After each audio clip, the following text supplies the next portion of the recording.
ছয় জনগোষ্ঠীৰ মানে জনজাতিকৰণ সম্পৰ্কে আমাৰ সংখ্যালঘু জাতীয় পৰিষদৰ পৰা আমি এটা কনভেনশন আকারে মাতি তার পিছতে সিদ্ধান্ত লম ইয়ার পক্ষে কম না আর বিপক্ষে কম।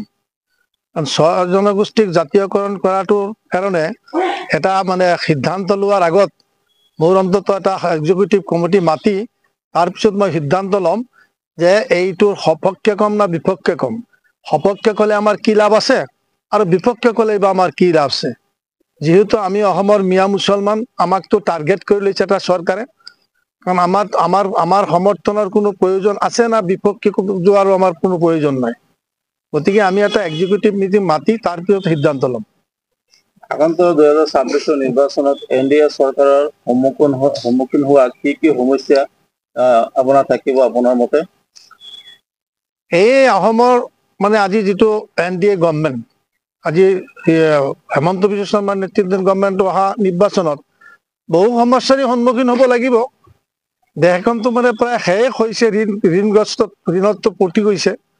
কিন্তু তাৰ উপৰি বিশেষকৈ এই ছয় জনগোষ্ঠীৰ সমস্যা সমাধান সম্পৰ্কে ছয় জনগোষ্ঠীক জনজাতিকৰণ নকৰাৰ কাৰণে এটা প্ৰত্যাহ্বানৰ সন্মুখীন হ'ব অহা নিৰ্বাচনত। আৰু দ্বিতীয়তে জুবিন গাৰ্গৰ হত্যাকাণ্ডৰ যদি বিচাৰ ইয়াৰ আগতে নহয় তাৰ কাৰণে এটা প্ৰত্যাহ্বান হ'ব এই চৰকাৰে।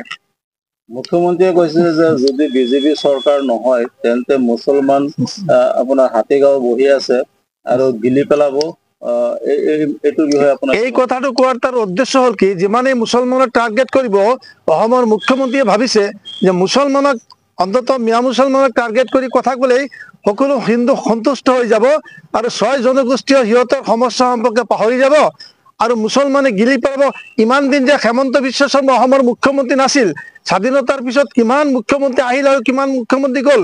তেখেততকৈ শক্তিশালী মুখ্যমন্ত্ৰী হিতেশ্বৰ শইকীয়া, তেখেততকৈ শক্তিশালী মুখ্যমন্ত্ৰী প্ৰফুল্ল কুমাৰ মহন্ত, তেখেততকৈ শক্তিশালী তৰুণ গগৈ, এইবিলাকৰ বিমলা প্ৰসাদ চলিহা, কিমান মুখ্যমন্ত্ৰী সৰোজ সিংহা, তেখেতসকলৰ দিনত মুছলমানে এইবিলাক হিন্দু মানুহক গিলিব পৰা নাই, এতিয়া মানে হিন্দু গিলি পেলাব। তাৰ মানে হিন্দু মানুহখিনিক ভয় দেখুৱাইছে যে আমি যদি বিজেপি গভৰ্ণমেণ্ট নহয়, অসমত যদি নহয়, তেনেহলে মানে তোমালোকৰ অৱস্থাটো বেয়া হ'ব। এইটো সম্পূৰ্ণ গোকাত মিছা কথা। ই ভয় দেখুৱাইছে মানে মুছলমান কাৰ্ড আৰু কিমান সময় খেলিব। অহা নিৰ্বাচনৰ পিছততো মুছলমান কাৰ্ডটো খেলা শেষ হৈ যাব। আপোনাৰ গৌৰৱ গগৈ আৰু ৰকিবুল হুছেইনে কৈছে, প্ৰাক্তন মন্ত্ৰী ৰকিবুল হুছেইনে কৈছে যে মুখ্যমন্ত্ৰী 108ত আপোনাৰ ফোন মাৰি আজমলক আনিছে। এইটো বিষয়ত আপুনি কি কয়? আচ্ছা চাওক, এইটো কথা, আজমল সাহেব এই দলৰ সভাপতি, AIUDF দলৰ সভাপতি, তেখেত অসুস্থ হৈ আছিলে। এতিয়া তেখেত এই দলত অহা নিৰ্বাচন আহি আছে, গতিকে এই দলে কিবা সিদ্ধান্ত লোৱা আগতেই তেখেতৰ বাহিৰে এই দলে কোনো সিদ্ধান্ত ল'ব পাৰিব নেকি? কোনোবা মানুহক টিকেট দিব পাৰিব নেকি? আৰু এইটো এটা কোৱা কথা নেকি আজমলক কিমান ভয় কিয় কৰিব লাগে? কি প্ৰয়োজন পৰিছে আজমলক ভয় কৰাৰ? এতিয়াতো আজমলটো আৰু গভৰ্ণমেণ্ট নহয়, আজমলটো অসমৰ মুখ্যমন্ত্ৰী নহয়। ইয়াতে গৌৰৱ গগৈৰ ভয় কৰিবলগীয়া কি আছে? এই হেমন্ত বিশ্বেৰী ভয় কৰিবলগীয়া কি আছে? আৰু আপোনাৰ ৰকিবুল হুছেইনে যে ভয় কৰিবলগীয়া কি আছে? নিৰ্বাচনটো এতিয়া নহয়, 2006ৰ পৰা খেলি আছে। AIUDF 2006ৰ পৰা ইয়াত নিৰ্বাচন কৰি আছে। গতিকে তেখেতকতো আৰু 108 দি আমাৰ কোনো প্ৰয়োজন নাই। এইবিলাক কথা ক'ব নাপায়। এইবিলাক কথা গৌৰৱ গগৈ হওক, ৰকিবুল হুছেইন হওক, যিয়ে হওক, এইবিলাক কথা ক'ব নাপায়। এইবিলাক কথা একটা লাজৰ কথা। তাৰমানে অসমৰ মানুহে বুজি পাইছে যে আজমল সাহেব অহাৰ লগে লগে কংগ্ৰেছৰ ভূমিকম্পৰ সৃষ্টি হৈছে। কাৰণ মাইনৰিটি বেল্টটো সোধা হৈ যাব পাৰে। মাইনৰিটি বেল্টততো এনেকুৱা অৱস্থা হ'ব পাৰে, আজমল সাহেবে যদি সঁচাকৈয়ে আছাদুদ্দিন ওৱাইচিকো লৈ লগত আহে, ইয়াতে শুনিছো যে ওলামা কাউন্সিলে 35টা আসন দিব, সব ঐক্যবদ্ধ হৈ যদি মাইনৰিটি বেল্টত লাগে, তেনেহ'লে এনেকুৱা আছে কংগ্ৰেছৰ এজন MLA মুছলমান বেল্টৰ পৰা জিকিব নোৱাৰিব। আৰু কি ক'ব সিহঁতে? অহা নিৰ্বাচনত মুছলমানৰ কি ক'ব? ইমান ইভিকশ্যন হৈছে, ইমান মানুহৰ ঘৰ ভাঙি ভাঙিছে, কংগ্ৰেছৰ নেতৃত্বৰ পৰা কিবা প্ৰতিবাদ হৈছে নেকি? কংগ্ৰেছৰ নেতৃত্ব থিয় হৈছে নেকি? আৰু সব কমিউনিটিৰ কথাই তৰুণ গৌৰৱ গগৈ সব কমিউনিটিৰ কথাই উচ্চাৰণ কৰে, কিন্তু মুছলমানৰ কথাটো উচ্চাৰণ নকৰে। এইটোৰ কাউণ্টাৰ দিয়াৰ কাৰণে খালি জমিয়তেই নহয়, আমছুৱেই নহয়, বা অন্যান্য সংগঠনে নহয়, খালি UDF নহয়, সব মানুহ এতিয়া এলাৰ্ট হৈছে যে এইজন মানুহ যদি আকৌ মুখ্যমন্ত্ৰী হয়, হেমন্ততকৈ আৰু 1 ইঞ্চি চৰা হয় নেকি? 1 ইঞ্চি ওপৰত হয় নেকি? গতিকে এতিয়া আমাৰ সংখ্যালঘু মানুহ সজাগ, সাৱধান, ঐক্যবদ্ধ হ'বলগীয়া হ'ল।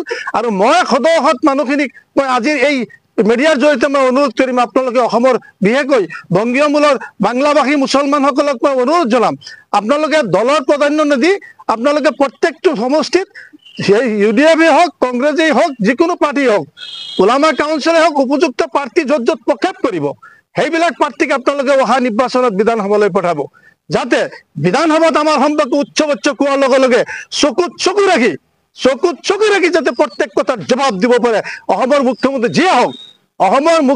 যিয়ে হওক, অসমত যি দলে শাসন কৰে সেই দলৰ বিৰুদ্ধে অন্ততঃ কথা ক'ব পৰা শক্তি থকা মানুহক বিধানসভালৈ পঠাব। আৰু আমাৰ অধ্যক্ষ আপোনালোকে গম পাইছে, অসমৰ চব মানুহে দেখা যে আমাৰ এজন বেৰিষ্টাৰে কি বক্তব্য ৰাখিছে লণ্ডনৰ পৰা, সেই কথাটো হৃদয়ংগম কৰা উচিত।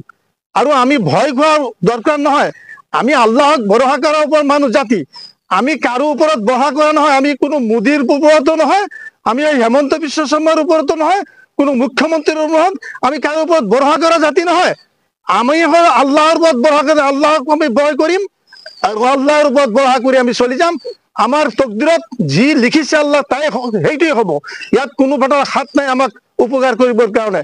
গতিকে অতইজ্জুমান তাচাও অতজুল্লুমান তাচাও বিয়াদিকাল খাইৰ, ইজ্জতৰ মালিক যেতিয়া আল্লাহ, বেজ্জতিৰ মালিকো আল্লাহ।